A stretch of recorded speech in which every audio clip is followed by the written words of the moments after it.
Hello everyone. ये हमारा CTET का आपका जो है 12 जनवरी 2022 का जो एग्ज़ाम हुआ था वो आपका क्वेश्चन है कुछ जो आंसर के साथ हम लोग आज करेंगे। तो पहले ये देख लेते हैं कि सीटेट में कितने नंबर का आता है और क्या क्या इसका है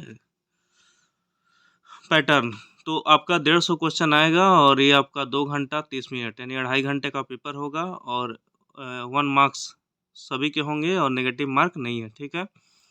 तो टोटल आपका 5 पैटर्न में है ये। पहला है आपका बाल विकास एवं शिक्षा शास्त्र जो कि आपका 30 क्वेश्चन होगा और भाग सेकंड है आपका लैंग्वेज पेपर हिंदी इंग्लिश जो भी होगा आपका संस्कृत, फिर आपका मैथ और साइंस बैकग्राउंड संगे तो साइंस अदरवाइज सोशल साइंस। तो आज हम लोग देखेंगे भाग 1 बाल विकास एवं शिक्षा शास्त्र। इसमें 30 क्वेश्चन है जो पूछा हुआ है। तो किस टाइप के क्वेश्चन पूछे गए हैं और क्या इसका आंसर हो सकता है, ठीक है ना। तो हम लोग क्वेश्चन के साथ साथ आंसर का भी डिस्कशन करेंगे जहाँ तक संभव होगा। Okay, let's start. तो फर्स्ट क्वेश्चन ये पूछा गया था कि बाल विकास में डैश से डैश तक होने वाली वृद्धि व बदलाव का अध्ययन किया जाता है, ठीक है ना। तो ये क्वेश्चन मोस्टली पूछा ही गया है, रिपीटेड क्वेश्चन है ये, क्योंकि सीडीपी में अगर 30 क्वेश्चन देखा जाए तो आपको 22-23 क्वेश्चन रिपीटेड ही या सेम पैटर्न के ही मिलेंगे, ठीक है ना। तो क्या है कि बाल विकास में डैश से डैश तक होने वाली वृद्धि व बदलाव का अध्ययन किया जाता है। तो जन्म माध्यमिक बाल्यावस्था, जन्म किशोरावस्था, गर्भधारण किशोरावस्था या गर्भधारण माध्यमिक बाल्यावस्था। तो इसका सही आंसर हो जाएगा गर्भधारण से किशोरावस्था तक, ठीक है ना। ऐसे तो पढ़े होंगे कहीं कि गर्भधारण से लेकर मृत्यु पर्यंत तक, जब तक जिंदा आदमी तब तक कहीं ना कहीं डेवलपमेंट होता ही रहता है इंसान में। तो ऑप्शन के अकॉर्डिंग है आपका गर्भधारण, ठीक है, से लेकर आपका किशोरावस्था तक, ठीक है। ओके, नेक्स्ट क्वेश्चन पूछा गया था आपका तर्क कथन तर्क से कि बच्चों के विकास के मार्ग व प्रगति का सटीकता से पूर्वानुमान नहीं लगाया जा सकता है ना। बच्चों के विकास के मार्ग व प्रगति का सटीकता से, अब बच्चे का विकास को लेकर जो है ना पहले से ही पूरा कंफर्म नहीं बता सकते क्या ये होगा कैसे होगा, ठीक है ना। तर्क क्या कहता है, आनुवंशिकता व पर्यावरणीय कारकों के अनूठा संयोजन बच्चों में अलग अलग बदलाव का मार्ग तय करते हैं। तो ये कहीं ना कहीं जो कथन है उसका जो तर्क है ये कहीं ना कहीं 100% सही है, क्योंकि जो बच्चों का जो डेवलपमेंट है वो कहीं ना कहीं उसका जेनेटिक्स और जो जिस इन्वायरमेंट में पल बढ़ रहा है, ठीक है ना। मान लेते कोई इंग्लिश इन्वायरमेंट में है तो वो इंग्लिश लैंग्वेज सीखेगा, कोई उर्दू है तो उर्दू। तो जैसा उसमें उसको पर्यावरण यानी इन्वायरमेंटल फैक्टर जैसा फैमिली बैकग्राउंड एजुकेशनल बैकग्राउंड मिलेगा वैसे होगा। तो इस टाइप के क्वेश्चन को आप 2-3 बार पढ़ेंगे तो थोड़ा बहुत आइडिया आपको लग सकता है, ठीक है ना। तो पहला तो सही है कि बच्चों के विकास में मार्ग व प्रगति का सटीकता से पूर्वानुमान नहीं लगाया जा सकता, ठीक है। इसका रीजनिंग क्या कहता है, रीजन कि आनुवंशिकता व पर्यावरणीय कारकों के अनूठा संयोजन बच्चों में अलग अलग बदलाव का मार्ग तय करते हैं। तो ये भी तर्क सही है। तो इसका ये हो जाएगा कि ए और आर दोनों सही है और ए आर का सही व्याख्या करता है, ठीक है ना। नेक्स्ट हम लोग थर्ड क्वेश्चन को देखते हैं। कहता है समाजीकरण क्या है, ठीक है ना। तो समाज के रीति रिवाजों को पारित करने की एक सरल प्रक्रिया नहीं है दोस्तों ये, ठीक है ना। समाजीकरण एक सरल प्रक्रिया नहीं है, जटिल प्रक्रिया है, ठीक है, जो प्रत्यक्ष और अप्रत्यक्ष दोनों रूप से होती है। व्यवस्थित तरीके से होने वाली रैखिक प्रक्रिया है नहीं है। हम लोग अपने जीवन में खुद देख सकते हैं हर चीज़ व्यवस्थित ढंग से नहीं हो रहा है। क्या करना था क्या कर रहे हैं क्या होगा, नॉट डिफाइंड।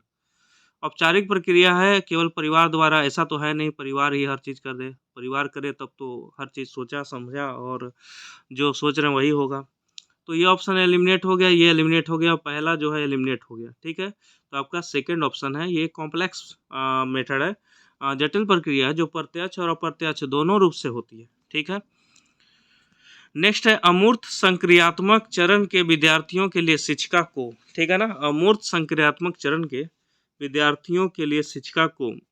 तो 4 ऑप्शन है, देखिए क्या क्या है 4 ऑप्शन। पहला है दोस्तों पदानुक्रम संबंधों को दर्शाने के लिए आरेखों का प्रयोग करना चाहिए। परिकल्पनात्मक सोच को विकसित करने के लिए समस्याएं प्रस्तुत करनी चाहिए। अमूर्त समस्याएं नहीं प्रस्तुत करनी चाहिए। और कहता है नेक्स्ट कि समस्याओं को सुलझाने और वैज्ञानिक तर्क देने के अवसर उपलब्ध करवाना चाहिए, ठीक है ना। तो आप क्वेश्चन को रिपीट करता हूँ मैं। कहता है अमूर्त संक्रियात्मक चरण के विद्यार्थियों के लिए शिक्षिका को, ठीक है ना, तो इसका क्या आंसर होगा आपका? इसका और ऑप्शन नीचे दिया हुआ है, ACD, BCD, ABC और ABD, ठीक है ना। तो फिर से देखते हैं क्या है ये। अमूर्त संक्रियात्मक चरण के विद्यार्थियों के लिए शिक्षिका को तो पदानुक्रम संबंधों को दर्शाने के लिए आरेखों का प्रयोग करना चाहिए। अच्छा, परिकल्पनात्मक सोच को विकसित करने के लिए समस्याएं प्रस्तुत करनी चाहिए और अमूर्त समस्याएं नहीं प्रस्तुत करनी चाहिए। और नेक्स्ट कहता है समस्याओं को सुलझाने और वैज्ञानिक तर्क देने के लिए अवसर प्रदान करना चाहिए। तो इसका आंसर दोस्तों दिया हुआ है डी नंबर, ABD, यानी सी नंबर जो है अमूर्त समस्याएं नहीं प्रस्तुत करनी चाहिए। देखते हैं क्वेश्चन कह रहा है कि अमूर्त संक्रियात्मक चरण के विद्यार्थियों, इसी के पैटर्न में बात कर रहा है, इसी को नेगेटिव हो रहा है, तो इसलिए ये ऑप्शन एलिमिनेट हो गया, सी। तो ऑप्शन हो गया आपका डी, ठीक है। तो इसका क्या है एक्सप्लेनेशन मैं आपको बता देता हूँ कि अमूर्त संक्रियात्मक चरण के विद्यार्थियों के लिए शिक्षिका को पदानुक्रम संबंधों को दर्शाने के लिए आरेखों का प्रयोग करना चाहिए, ठीक है, इसका प्रयोग करना चाहिए। ओके, परिकल्पनात्मक सोच को विकसित करने के लिए समस्या प्रस्तुत करना चाहिए। ओके, और जो नेक्स्ट है आपका छात्रों को समस्याओं को सुलझाने और वैज्ञानिक तर्क देने के अवसर उपलब्ध करने चाहिए, ठीक है। नेक्स्ट है दोस्तों, जीन पियाजे के संज्ञानात्मक विकास के सिद्धांत में संयोजन और समावेशन किसकी पूरक प्रक्रियाएं हैं? ये जीन पियाजे, कोहलबर्ग और आपके जो हैं वाइगोत्स्की, ये 3-4 साइंटिस्ट का नाम आएगा, इनके बारे में आपको समझना जरूरी है और ये क्वेश्चन आएंगे ही आएंगे। ये नहीं आएंगे तो क्वेश्चन और क्या आएगा, यही तो क्वेश्चन है। तो जीन पियाजे के संज्ञानात्मक विकास के सिद्धांत में संयोजन और समावेशन किसकी पूरक प्रक्रियाएं हैं? फर्स्ट है दोस्तों अनुकूलन, सेकंड है सीखने का निकट क्षेत्र, और थर्ड है दोस्तों संरचनात्मक चित्रण, और फोर्थ है दोस्तों अग्रिम आयोजन। तो इसका आंसर हो जाएगा दोस्तों अनुकूलन, ठीक है ना। तो इसका क्या है एक्सप्लेनेशन कि जीन पियाजे के संज्ञानात्मक विकास के सिद्धांत में संयोजन और समावेशन अनुकूलन की जो है पूरक प्रक्रियाएं हैं। जीन पियाजे के बारे में थोड़ा बहुत समझ लेते हैं कि जीन पियाजे जो था ना आपका, वो आपका स्विस मनोवैज्ञानिक था, ठीक है, स्विस मनोवैज्ञानिक। उन्होंने जिन विचारों का प्रतिपादन किया उन्हें पियाजे के मानसिक या संज्ञानात्मक विकास के सिद्धांत के नाम से जाना जाता है। पियाजे के संज्ञानात्मक विकास सिद्धांत के अनुसार वह प्रक्रिया जिसके द्वारा संज्ञानात्मक संरचना को संशोधित किया जाता है समावेशन कहलाती है। तो इसको याद रखिएगा। जीन पियाजे एक स्विस साइंटिस्ट थे, स्विट्जरलैंड के थे, और इनका था कि संज्ञानात्मक यानी अनुकूलन पूरक प्रक्रियाएं होना चाहिए, ठीक है। नेक्स्ट है आपका कि बच्चों के सीखने के संदर्भ में जीन पियाजे डैश को जबकि ल्यू वाइगोत्स्की को महत्व देते हैं। तब देखिए ल्यू वाइगोत्स्की और जीन पियाजे के बारे में थोड़ा कंपेयर वाले क्वेश्चन हैं।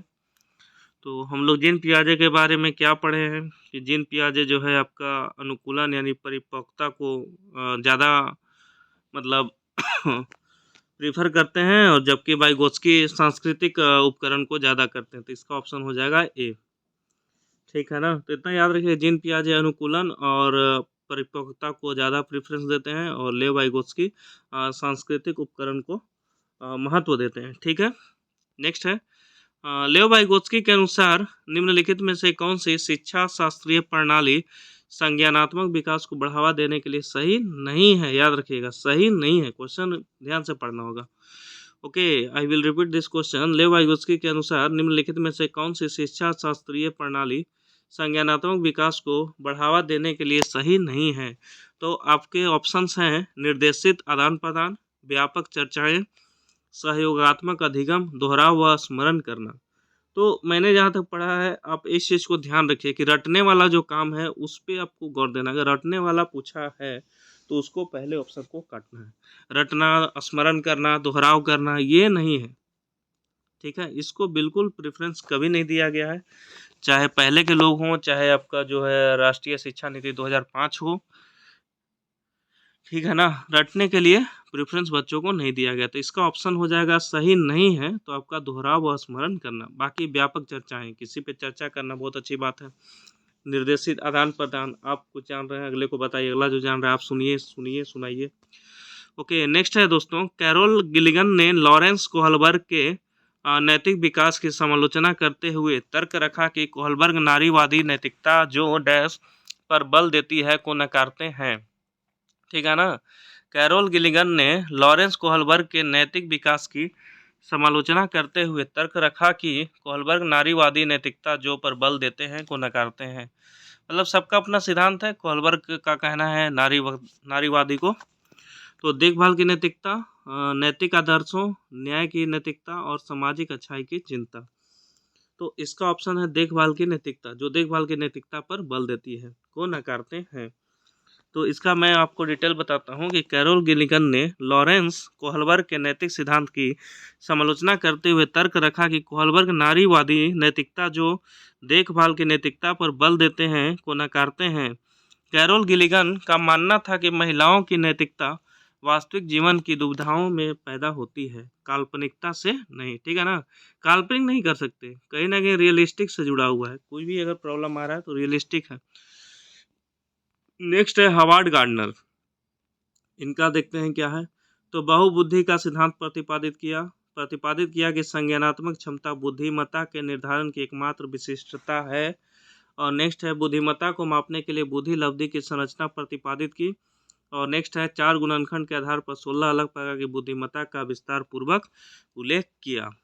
तो इसका ऑप्शन हो जाएगा दोस्तों बहुबुद्धि का सिद्धांत का प्रतिपादित किया। मतलब हम लोग जो है मल्टी माइंड टैलेंटेड लोग हैं। हर कोई का दिमाग अलग अलग रूप से डेवलप होता है, क्योंकि ऊपर ही हम लोग पढ़े कि जो हमारा डेवलपमेंट होता है वो कहीं ना कहीं जेनेटिकली यानी आनुवंशिकता और आपका जो है इन्वायरमेंटली फैक्ट जो है करता है। तो बहुबुद्धि का सिद्धांत प्रतिपादित करता है। तो कहता है हावर्ड गार्डनर ने बहुबुद्धि का सिद्धांत प्रतिपादित किया। ठीक है। इनके अनुसार बुद्धि का स्वरूप एकाकी ना होकर बहुकारकीय होता है तथा प्रत्येक बुद्धि एक दूसरे से भिन्न होती है। बुद्धि के विभिन्न प्रकारों में एक दूसरे के साथ अंतःक्रिया करने की प्रवृत्ति पाई जाती है तथा प्रत्येक व्यक्ति में विलक्षण योग्यता होती है। गार्डनर के अनुसार 8 प्रकार की बुद्धि बताई गई। ठीक है। 16 प्रकार नहीं है दोस्तों, 8 प्रकार है। ठीक है। कौन कौन है? पहला है भाषागत, फिर उसके बाद देशिक, फिर शारीरिक गति संवेगी, नेक्स्ट है संगीतात्मक, फिर है तार्किक गणितीय और नेक्स्ट है अंतर व्यक्ति और फिर आपका अंतर व्यक्तिगत तथा प्रकृतिवादी। ओके। नेक्स्ट आपका राष्ट्रीय शिक्षा नीति 2020 लेटेस्ट है ये आपका। इससे क्वेश्चन आने का मतलब है उम्मीद और आता भी हर सेट में।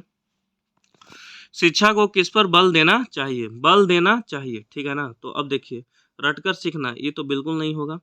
संकल्पनात्मक समझ, परीक्षाओं के लिए सीखना और गैर संदर्भित विषय वस्तु।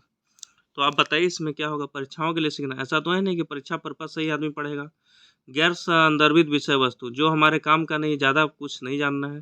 संकल्पनात्मक समझ है ना, संकल्पनात्मक समझ इस पे ज़्यादा जोर दिया है 2020 नेशनल एजुकेशन पॉलिसी। क्या है संकल्पनात्मक समझ, उसको हम लोग देखते हैं कि शिक्षा को संकल्पनात्मक समझ पर बल देना चाहिए जिससे बच्चे किसी तथ्य के समस्त पहलुओं को समझने में सक्षम हो सकें। नई शिक्षा नीति 2020 के अंतर्गत वर्ष 2030 तक सकल नामांकन अनुपात को 100% लाने का और केंद्र व राज्य सरकार के सहयोग से शिक्षा से क्षेत्र पर जीडीपी के 6% हिस्से के सार्वजनिक व्यय का लक्ष्य रखा गया है। नई शिक्षा नीति की घोषणा के साथ ही मानव संसाधन मंत्रालय का नाम बदलकर शिक्षा मंत्रालय कर दिया गया। तो इसमें क्वेश्चन एक और है कि जो हमारा जीडीपी पर जो खर्चा होगा एजुकेशन पर वो 6% होगा। ठीक है। और जो जेंडर इक्वलिटी लाने की बात की गई है 2030 तक, मतलब ऐसा है उम्मीद की हो सकता है। नेक्स्ट है 11। इस सेशन में लोग 15 क्वेश्चन करेंगे, फिर नेक्स्ट सेशन में 15 क्वेश्चन। बाल केंद्रित शिक्षण में सीखना मुख्यतः किस प्रकार होता है? बाल केंद्रित शिक्षण में सीखना तो शिक्षकों द्वारा प्रत्यक्ष निर्देश द्वारा, पाठ्य पुस्तकों से, अधिगमकर्ताओं के निष्क्रिय सुनने से या विविध स्रोत का अन्वेषण करने के। ठीक है ना। तो जो बाल केंद्रित शिक्षण है ना वो आपका होता है विविध स्रोतों का अन्वेषण करके। ठीक है। तो बाल केंद्रित शिक्षण में सीखना मुख्यतः विविध स्रोतों का अन्वेषण करके होता है। बालक के मनोविज्ञान को समझते हुए तथा बालक को केंद्र में रखकर शिक्षण की व्यवस्था करना बाल केंद्रित शिक्षण कहलाता है। इसमें बालक की रुचियां, प्रवृत्तियां तथा क्षमताओं को ध्यान में रखा जाता है। बाल केंद्रित मतलब हो गया कि चिल्ड्रन ऑब्जेक्टिव, मतलब चिल्ड्रन का जो है झुकाव किस ओर है, किस तरफ उसका जो है ज़्यादा ध्यान मन लगता है। इसके लिए क्या करना होगा, विभिन्न स्रोतों का अन्वेषण करके अलग अलग स्रोत का उसके सामने लाना होगा तो वो उसको फाइंड आउट करेगा, तो उसका इंटरेस्ट पता चलेगा मेनली कि उसका इंटरेस्ट किस तरफ है। ठीक है, तो इसका 4 ऑप्शन हो जाएगा। नेक्स्ट है आपका कि कथन और तर्क। बच्चों को जेंडर उपयुक्त व्यवहार के संकेत शैशवावस्था के चरण से ही मिलने शुरू हो जाते हैं। ठीक है, बचपन में अलगाव व वंचित होने के सामाजिक अनुभव बच्चों में अपूरणीय क्षति कर सकते हैं। ठीक है ना, तो देखिए दोनों सही है, लेकिन कहीं ना कहीं ये जो है आपका गलत है। ठीक है, नेक्स्ट है आपका शिक्षकों को बच्चों के मूल्यांकन का विवरण उनके अभिभावकों को देना चाहिए, जिससे, ठीक है, इसको पढ़ेंगे ध्यान से हम लोग सारे ऑप्शन को भी, क्योंकि ऑप्शन में ही आपका इसका आंसर छुपा हुआ है। शिक्षकों को बच्चों के मूल्यांकन, ठीक है, जैसे हम बच्चा है कोई शिक्षक है तो हमारा मूल्यांकन विवरण उनके अभिभावकों को देना चाहिए, जिससे अभिभावक अपने बच्चे की पहचान कर उसे सही ढंग से नामांकित कर पाए। मंदबुद्धि, बुद्धिमान इत्यादि। अभिभावकों को अपने बच्चों के सीखने क्या और कैसे के बारे में समझ बन सके। अभिभावक जान पाए कि उसका बच्चा क्या नहीं कर सकता है। अभिभावक अपने बच्चों की तुलना कक्षा के बाकी बच्चों से कर पाए। तो अब देखिए इसका तो सही आंसर ये तो होगा नहीं। सही सही तो इससे सब लग रहा है, लेकिन सबसे ज़्यादा सूटेबल क्या है? आप अगर अभिभावक हैं, अगर आपको इस तरह का मिलता है आपके पास डिटेल्स अपने बच्चों का स्कूल के द्वारा, तो आप क्या समझेंगे? तो अभिभावकों को अपने बच्चों को सीखने क्या और कैसे के बारे में समझ बन सके, ये आपका सूटेबल आंसर है। ठीक है, क्योंकि कोई बच्चा मंदबुद्धि और बुद्धिमान होता नहीं। अगर ऐसा है तो ये भी कहीं ना कहीं सही है, लेकिन ज़्यादा सूटेबल ये है कि बच्चों अभिभावक अगर मंदबुद्धि भी है तो उसके अकॉर्डिंग बच्चों को समझना पड़ेगा ना, क्या और कैसे के बारे में समझ सकें। ठीक है, इसका सेकंड हो गया। नेक्स्ट है आपका सामाजिक आर्थिक रूप से वंचित समूहों के छात्रों की अवधारणा सुनिश्चित करके शिक्षकों को सुनिश्चित करना चाहिए कि वे घर पर ट्यूशन लें, उन्हें स्मरण आधारित बहुत सारे कार्य पदक दिए जाएं, स्कूल आने की उनकी रुचि कम ना हो और गैर संदर्भित पाठ्यचर्या का पालन हो। तो ऐसा तो है नहीं, साइंस स्टूडेंट को आप सोशल साइंस पढ़ाएंगे, गैर संदर्भित तो होगा नहीं। तो ऐसा करना चाहिए शिक्षकों को कि बच्चों का जो है स्कूल आने की रुचि कम ना हो। ये नहीं कि ऐसा कुछ कर दे कि बच्चा स्कूल जाना ही छोड़ दे या स्कूल जाने में उसको मन ही ना लगे। इसका इस चीज़ के लिए उसको ध्यान रखना पड़ेगा शिक्षक को। ये हमारा लास्ट है आपका 15th उस प्रश्न की पहचान करें जो मूल्यांकन के कौशल का परीक्षण करता है। मूल्यांकन के कौशल का फर्स्ट है, आज आप जो पुस्तकें पढ़ते हैं वे ऋग्वेद से किस प्रकार भिन्न है। ठीक है, पुरातत्व की परिभाषित कीजिए। हड़प्पा सभ्यता के लोग औजार बनाने के लिए किन धातु का प्रयोग करते हैं। ये तो करेक्ट आंसर हो गया। अब जानते हैं तो बताइए, नहीं तो नहीं, ये तो होगा नहीं मूल्यांकन।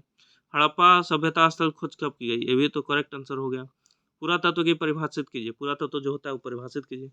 मूल्यांकन करना है, दैट इज कंपेयर, किससे कंपेयर आप कर सकते हैं, किसी अच्छे को बुरे से या बुरे को बहुत अच्छे से। तो आज आप जो पुस्तकें जो हम पढ़ रहे हैं और पहले जो ऋग्वेद आता था, दोनों में क्या डिफरेंस है, क्या कहाँ क्या मूल्यांकन, इसमें आप कर सकते हैं। ठीक है ना, तो ये है आपका 15, बाकी 15 हम लोग करेंगे नेक्स्ट सेशन में, क्योंकि ऑलमोस्ट ये 20 मिनट का वीडियो हो चुका है। तो थोड़ा सा इसका डिसिप्लिन देख लेते हैं, डिस्कशन, कि आज आप जो पुस्तकें पढ़ते हैं वे ऋग्वेद में से किस प्रकार भिन्न है, मूल्यांकन के कौशल का परीक्षण करता है। मूल्यांकन शिक्षण प्रक्रिया का एक ऐसा सोपान है दोस्तों, जिसके माध्यम से शिक्षक यह सुनिश्चित करता है कि उसके द्वारा की गई शिक्षण व्यवस्था कितनी एवं कहाँ तक सफल रही है। मूल्यांकन का उद्देश्य बालकों की समस्याओं को जानना तथा उसका समाधान करना है। किसी भी चीज़ का मूल्यांकन करते हैं तो ये पता चलता है कि उसका समस्या समाधान कहाँ तक हो सकता है। तो okay guys, thank you very much for watching this video. I will meet in next video with next 16 to 13 CDP.